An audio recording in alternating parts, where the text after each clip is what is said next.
بسم اللہ الرحمن الرحیم۔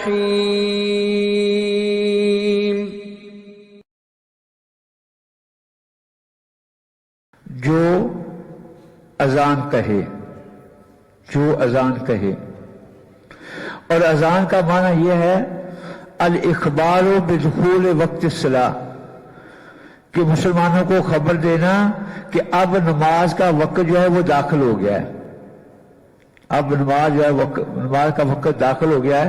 یہ اذان کا معنی ہے کہ لوگوں کو پتہ چل جائے کہ ابھی فجر کا وقت داخل ہو گیا ہے، ابھی ظہر کا وقت داخل ہو گیا ہے، ابھی عصر کا وقت داخل ہو گیا ہے۔ اب اذان جو ہے اس میں ہمارے پاس دو طریقے آئے ہیں۔ ایک طریقہ جو ہے عبداللہ بن زبیر کی اذان ہے، عبداللہ بن زید کی ہے، اور ایک طریقہ جو ہے وہ ابو محذورہ کی ہے، اور اسی حساب سے وہ تکبیر ہے، اسی حساب سے تکبیر ہے۔ ابو محذورہ کی اذان کے کلمات زیادہ ہیں اور تکبیر کے بھی کلمات زیادہ ہیں، اور جو عبداللہ بن زید کی اذان ہے اس کے اندر جو ہے وہ کلمات کم ہیں، جملے کم ہیں، اور اس کی جو تکبیر ہے اس کے بھی جو ہے وہ جملے کم ہیں۔ اب جو ہے اذان جو ہے، ایک جو اذان جو ہے عبداللہ بن زید کی ہے اس کے اندر 15 جملے ہیں، جو اذان عام ہم کہتے ہیں، حنفی بھی وہی کہتے ہیں۔ اور پھر جب ان کی جو تکبیر ہے اس کے 11 جملے ہیں، اذان کے 15 ہیں اور تکبیر کے 11 ہیں۔ اور جو ابو محذورہ کی اذان ہے اس کے اذان کے اندر 19 جملے ہیں، وہ 4 جملے بڑھ جاتے ہیں، حی علی الصلاۃ کے پہنچنے کے بعد وہ دوبارہ جو ہے شہادتین جو ہے وہ 2 دفعہ اس کے اندر ہوتی ہے، جس کو ہم دوہری اذان کہتے ہیں۔ اور جب دوہری اذان ہے اس کے ساتھ جو تکبیر ہے اس کے پھر جو ہے وہ 17 جملے ہیں، ادھر 11 ہیں ادھر 17 ہے، یہ جیسے تکبیر احناف کہتے ہیں۔ تکبیر کے یہ صورت تو موجود ہے حدیث کے اندر، لیکن اس کے ساتھ اذان جو ہے وہ 19 جملوں والی ہے۔ یہ تکبیر جو احناف کہتے ہیں ڈبل ڈبل کہتے ہیں، لیکن اس میں ان کا جو غلطی ہے وہ یہ ہے کہ اذان جو ہے وہ عبداللہ بن زید والی کہتے ہیں اور تکبیر جو ہے وہ ابو محذورہ والی کہتے ہیں۔ لیکن اصل یہ ہے کہ جو اذان ہو اسی کے حساب سے تکبیر بھی ہو۔ اگر اذان میں 15 جملے ہیں تو پھر تکبیر میں 11 جملے ہونے چاہیے، جیسے ہم اذان تکبیر کہتے ہیں۔ اگر ڈبل اذان ہو جائے، جیسے ہماری کبھی کبھی ڈبل اذان ہوتی ہے ادھر قوم ہے جس مسجد میں کبھی ہوتی ہے، تو اس کے ساتھ جو ہے پھر تکبیر بھی وہی ابو محذورہ والی ہونی چاہیے۔ تو یہ ایک جو ہے وہ چیز ہے جو ہمارے سمجھنے کی ہے، اکثر لوگوں کو الجھن ہوتی ہے کہ ہماری تکبیر ان کی تکبیر میں فرق ہے۔ وہ جو ہے وہ اذان جو ہے وہ عبداللہ بن زید والی لے لیتے ہیں، تکبیر ابو محذورہ والی لے لیتے ہیں، لیکن ہم جو اذان لیتے ہیں وہی تکبیر لیتے ہیں۔ اگر ابو محذورہ والی اذان ہے پھر تکبیر ابو محذورہ والی ہے، اگر عبداللہ بن زید والی اذان ہے پھر تکبیر بھی عبداللہ بن زید والی ہے۔ ایک تو یہ مسئلہ میرا تھا جو بیان کرنا ہے۔ اب دوسرا مسئلہ جو ہے یہ نماز، تو اس کی اہمیت تو ہم نے شروع میں بیان کی تھی۔ نماز کا حکم تو ہر مسلمان کو پتہ ہے کہ یہ جو فرائض ہیں ان فرائض میں سے بھی سب سے زیادہ تاکید والا حکم ہے، اس کا مسلمان پر فرض ہے۔ جیسے ہم نے کہا کہ ہر مسلمان پر فرض ہوتی ہے یہ، لیکن عاقل ہو اور بالغ ہو پھر فرض ہوتی ہے۔ مذکر مؤنث سب پہ فرض ہے، آزاد غلام سب پہ فرض ہے، اس پہ کوئی استثناء نہیں ہے۔ مسافر پہ فرض ہے، مقیم پہ فرض ہے، یہ سب پہ ہی فرض ہے۔ اب مسئلہ یہ ہے کہ جو نماز نہیں پڑھتا اس کا کیا حکم ہے، جو نماز نہیں پڑھتا اس کا کیا حکم ہے۔ اب جو نماز نہیں پڑھتا اس کی دو صورتیں ہیں. ایک صورت یہ ہے کہ وہ انکار کرتا ہے کہ نماز فرض ہی نہیں ہے، کہتا ہے نماز فرض نہیں ہے. اب اس کا حکم جو ہے اس میں کوئی اختلاف نہیں ہے کہ یہ کافر ہے. جو نماز کی فرضیت کا انکار کرتا ہے یہ کافر ہے، اس میں کوئی اختلاف نہیں ہے. جو کہتا ہے نماز فرض نہیں ہے وہ ملت اسلامیہ سے خارج ہے، وہ مسلمان نہیں رہتا. دوسرا وہ مسلمان جو یہ تو کہتا ہے نماز فرض ہے لیکن سستی کرتا ہے، نماز نہیں پڑھتا، اس کا کیا حکم ہے؟ اس کے حکم میں علماء کا اختلاف ہے. بعض علماء کہتے ہیں کہ یہ کافر تو نہیں ہوتا، یہ فاسق فاجر ہے، کبیرہ گناہ کا ارتکاب کرنے والا ہے. اور پھر ائمہ انہوں نے کہا کہ ایسا بندہ جو اگر کافر ہم نہیں بھی کہتے تو اس کو سزا سخت سے سخت سزا دی جائے گی، اس کو قید میں ڈال دیا جائے گا یہاں تک نماز پڑھ لے یا یہاں تک وہیں مر جائے. یہ جو کہتے ہیں کہ کافر نہیں بھی جو کہتے ہیں. اور دوسرا جو ہے دوسرا گروہ وہ کہتا ہے کہ جو نماز میں سستی کرتا ہے وہ کافر ہو جاتا ہے، وہ اسلام سے خارج ہو جاتا ہے، کیونکہ اس میں صریح روایتیں ہیں. قرآن کی بھی آیات اس پہ دلالت کرتی ہیں کہ جو نماز نہیں پڑھتا، سستی کاہلی سے نہیں پڑھتا، تو یہ بھی دائرہ اسلام سے خارج ہو جاتا ہے. یہ دو قول موجود ہیں. یہ جو تارک نماز ہے اس کے بارے میں. اس کے بعد ہم نے اوقات صلاۃ جو یہ بیان کیے تھے، نماز کے وقت بیان کیے تھے، لیکن ان میں جو میں بیان کرنا چاہتا ہوں خاص طور پر دو نمازوں کے وقت ہیں جن میں زیادہ پریشانی ہے احناف کے اوقات میں سے. ایک فجر کا وقت ہے، ایک عصر کا وقت ہے. عصر کا وقت رسول صلی اللہ علیہ وسلم کا معمول کیا تھا، کس وقت وہ پڑھتے تھے؟ ایک وہ حدیث جبرائیل میں نے بیان کی ہے. جبرائیل علیہ السلام نے جو پہلے دن عصر کی نماز پڑھی تھی وہ پڑھی تھی کہ جب ہر چیز کا سایہ اس کے برابر ہو گیا تھا، اور دوسرے دن جو پڑھی تھی اس وقت پڑھی تھی جب ہر چیز کا سایہ اس سے ڈبل ہو گیا تھا. اور فرمایا تھا کہ اس کے درمیان وقت ہیں ڈبل تک، یہ آخری وقت ہے، اور ایک برابر سایہ ہوتا ہے تو یہ پہلا وقت ہے. اب رسول صلی اللہ علیہ وسلم نے کون سا وقت اختیار کیا عصر کا جو ہے؟ بہت سی باتیں اس پہ دلالت کرتی ہیں. ایک روایت ہے صحابہ فرماتے ہیں، وہ صحابہ جو باہر رہتے تھے مدینہ سے تھوڑا سا چار میل تک دور رہتے تھے، وہ بیان کرتے ہیں کہ ہم رسول اللہ صلی اللہ علیہ وسلم کے ساتھ عصر کی نماز پڑھتے تھے جماعت کے ساتھ، پھر ہم اپنے گھروں میں چلے جاتے تھے، وہ جہاں ہمیں گھر تھے وہ 4 میل دور. جب ہم گھر پہنچتے تھے تو سورج اس وقت بھی ابھی بلند ہوتا تھا اور چمک رہا ہوتا تھا.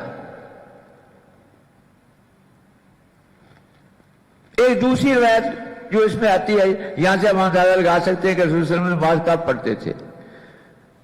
4 میل کا سفر کرنے کے بعد بھی ہے وہ سورج بلند بھی ہے اور صاف بھی ہے، نقی کے رواج میں بالکل صاف ہے. جب سورج غروب ہونے کے قریب ہوتا ہے اس وقت تو اس کے اندر جان ہی نہیں ہوتی. دوسری حدیث ہے جو حضرت انس فرماتے ہیں کہ ہم رسول صلی اللہ علیہ وسلم کے ساتھ نماز پڑھتے تھے، اس کے بعد ہم جو ہے اونٹ کو نہر کرتے تھے، اور پھر اس کے ہم 10 حصے بناتے تھے. ایک بندے کا نہیں تھا، 10 بندوں نے مل کے جو ہے وہ اونٹ جو ہے وہ نہر کیا ہے. پھر اس کے 10 حصے بناتے اور ہر بندہ اپنا اپنا حصہ لے کے اپنے گھر جا کے اس کو پکاتا، اور ایسے نہیں کہ کچا ہی کھا جاتا، کہتا کہ اچھی طرح پکاتا کہ وہ ناظر ہوتا، کھانے کے قابل ہوتا. پھر ہم اس کو کھا لیتے تو ابھی بھی سورج جو ہے وہ کھڑا ہوتا، سورج ابھی بھی غروب نہیں ہوا. ابھی بھی غروب نہیں ہوا. تو اس سے ہم سمجھ لیں کہ یہ نماز عصر کا وقت اصل کیا ہے. اصل وہی ہے کہ جب ہر چیز کا سایہ اس کے مثل ہو جاتا ہے. یہ پھر یہ دونوں حدیثیں جو ہے یہ ممکن ہو سکتی ہیں. 4 میل کا سفر بندہ کر کے چلا جائے اور پھر جو ہے وہ سورج ابھی بلند بھی ہو, صاف ستھرا بھی ہو, تو یہ تو پہلے وقت میں نماز پڑھی ہے تو پھر یہ ہو سکتا ہے. اب فجر کا جو وقت ہے اس میں کوئی اختلاف نہیں ہے کہ فجر کا وقت داخل ہوتا ہے. آج کل سب کی اذانیں اسی وقت ہی ہوتی ہیں, سب اذانیں اسی وقت ہی ہوتی ہیں کہ جب فجر داخل ہوتی ہے تو اذان ہوتی بھی دخول وقت کے لیے ہی ہے. اب یہ مسلمانوں کا ملک ہے, آپ لوگ جو ہے وہ عام حالت میں اذانیں آدھا گھنٹہ لیٹ دیتے ہیں, تو اس کا معنی ہے کہ کوئی مسلمان نہیں ہے جو روزہ رکھنے والا ہو. ہر ایک کے گھر میں یہ سحری افطاری کا کیلنڈر سارے سال کے تو نہیں ہے. تو کم از کم اذان اس وقت تو دیں کہ لوگوں کو پتہ چل جائے کہ ابھی جو ہے وہ سحری کا وقت ختم ہو چکا ہے, فجر داخل ہو چکی ہے. اب یہ ابتدائی وقت جو ہے فجر کا یہی ہے جو اذانیں ساری ہوتی ہیں ابھی. اور عجیب بات ہے,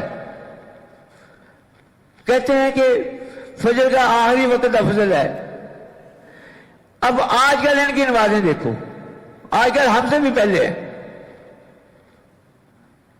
یہ کیا ہے کہ وہ رمضان میں جو ہے وہ آخری وقت, پہلا وقت افضل ہو گیا ہے, باقی سارا سال جو ہے وہ آخری وقت افضل تھا. یہ ان کے عمل ہی ان کا یہ بتا رہا ہے کہ یہ جو اپنی نمازیں عام حالت میں پڑھتے ہیں وہ صحیح وقت پہ نہیں پڑھتے. اس وقت تو بہت روشنی ہو چکی ہوتی ہے. اور جو فجر کا وقت ہے یہ 2 حدیثوں سے آپ اندازہ لگا لیں. اس وقت ایسے بجلی تو نہیں ہوتی تھی, ویسے باہر سین میں نمازیں پڑھتے تھے. صحابہ فرماتے ہیں کہ جب ہم نمازیں پڑھ لیتے تو ہم اپنے ساتھ بیٹھے والا ساتھی جو ہے اس کو بھی صحیح نہیں پہچانتے اندھیری کی وجہ سے. اور نبی صلی اللہ علیہ وسلم کی نماز یہ ہمارے تو مولویان کرام نماز صحیح پڑھنے کے لیے تیار نہیں ہے. وہ جو صبح کی نماز پڑھتے تھے 60 سے 100 آیات پڑھتے تھے, 60 سے 100 آیات پڑھتے تھے. ہم کہتے ہیں کہ قل ہو اللہ ہونی چاہیے. کوئی امام بیچارہ جو ہے کوئی تھوڑی 2-4 آیتیں زیادہ پڑھ دیتا ہے تو ہمارا ہاضمہ ہی خراب ہو جاتا ہے. یہ ہماری حالت ہے. اب سننا تو دیکھیے ہم کیا ہے. 60 سے 100 آیات پڑھتے تھے اور جب سلام پھیرتے تھے تو جو ساتھ والا ساتھی ہے وہ اس کو بڑی مشکل سے پہچان لیتا دور والے کو. تو یہ ان کی جب نماز شروع ہوتی ہے تو ہم کتنی دور سے اپنے ہارے کو دے لیتے ہیں یہ کون ہے, یہ کون ہے. اور دوسری حدیث جو ہم عائشہ فرماتی ہیں ہم بھی نماز کے لیے نکلا کرتی تھی اور ہم نماز پڑھ لیتی تھی اور ہم پھر اپنے گھروں کو لوٹتی تھی. ہمیں کوئی پہچانتا نہیں تھا کہ کون جا رہی ہے اندھیری کی وجہ سے, کوئی پہچانتا نہیں تھا کون جا رہی ہے اندھیری کی وجہ سے. اوپر کپڑے لیے ہوتے تھے, اوڑھیاں لی ہوتی تھی, تو ہمیں کوئی پہچانتا نہیں تھا کہ کون جا رہی ہے. اور شاگرد بعد ہے بغلس اندھیرے کی وجہ سے. اس کا معنی کہ اول وقت میں رسول صلی اللہ علیہ وسلم جو ہے وہ نماز پڑھا کرتے تھے. تو یہ 2 نمازیں خاص طور پر میں نے آپ کے سامنے بیان کیا ہے. باقی لوگوں کو خاص اتنا فرق نہیں ہے. ظہور کی نماز ہم جو ہے وہ پڑھتے ہیں 1.25 پڑھتے ہیں, ان میں سے کوئی 1.25 پڑھ لیتے ہیں, کچھ 1 بھی پڑھ لیتے ہیں, کوئی 1.5 پڑھ لیتے ہیں. تو لیکن عصر میں اور فجر میں یہ بہت زیادہ جو ہے وہ وقت کو اس کو لیٹ کرتے ہیں. یہ ہمیں جو ہے اس چیز کا تھوڑا سا علم ہونا چاہیے, اس چیز کا ہمیں علم ہونا چاہیے. ساری نمازیں رسول صلی اللہ علیہ وسلم نے اول وقت میں پڑھی ہیں, فجر بھی, ظہر بھی, عصر بھی, مغرب ویسی ہے. لیکن عشاء میں جو ہے وہ پسند کرتے تھے کہ عشاء کی نماز جو ہے وہ لیٹ سے پڑھی جائے, عشاء وقت لیٹ سے پڑھی جائے. بلکہ ایک حدیث میں ہے کہ اگر مجھے یہ محسوس نہ ہوتا کہ میری امت پہ مشقت ہوگی تو میں عشاء کی نماز جو ہے وہ ثلث اللیل تک لیٹ کرتا, ثلث اللیل تک لیٹ کرتا. لیکن رسول صلی اللہ علیہ وسلم کی جو عادت مبارکہ تھی, یہ بھی ایک مسئلہ ہم سمجھ لیں.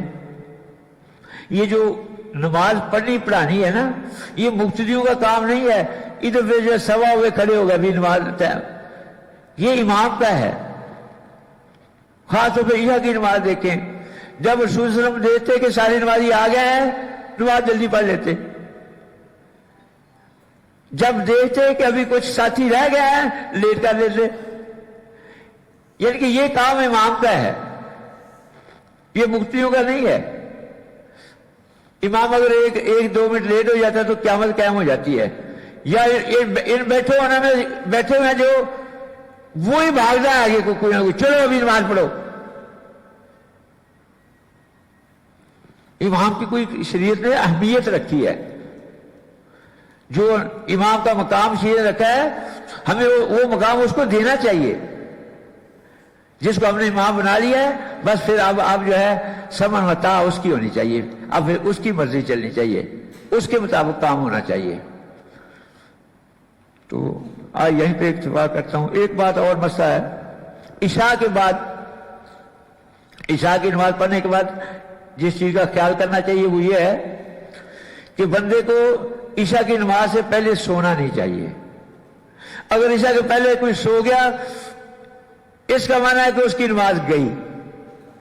سونے کے بعد کیسے نماز پڑھے گا, وہ اٹھ نہیں سکے گا. اور پھر عشاء کی نماز کے بعد زیادہ باتیں کرنا رسول صلی اللہ علیہ وسلم ناپسند کرتے تھے. اگر عشاء کے بعد جو ہے وہ کچہری لگا لی تو پھر صبح کی نماز گئی. نماز سے پہلے سو گیا تو عشاء کی گئی, بعد میں کچہری لگا لی تو پھر فجر کی گئی. اس لیے بہت ناپسند کرتے تھے کہ بندہ نماز سے پہلے سوئے, عشاء کی نماز سے پہلے, اور اسی طرح عشاء کی نماز کے بعد جو ہے وہ زیادہ جاگے. اللہ تعالیٰ سے دعا ہے اللہ تعالیٰ ہمیں صحیح معنوں میں اسلام کی سمجھ دے, اسلام پر عمل کرنے کی توفیق دے. وآخر دعوانا الحمدللہ رب العالمین.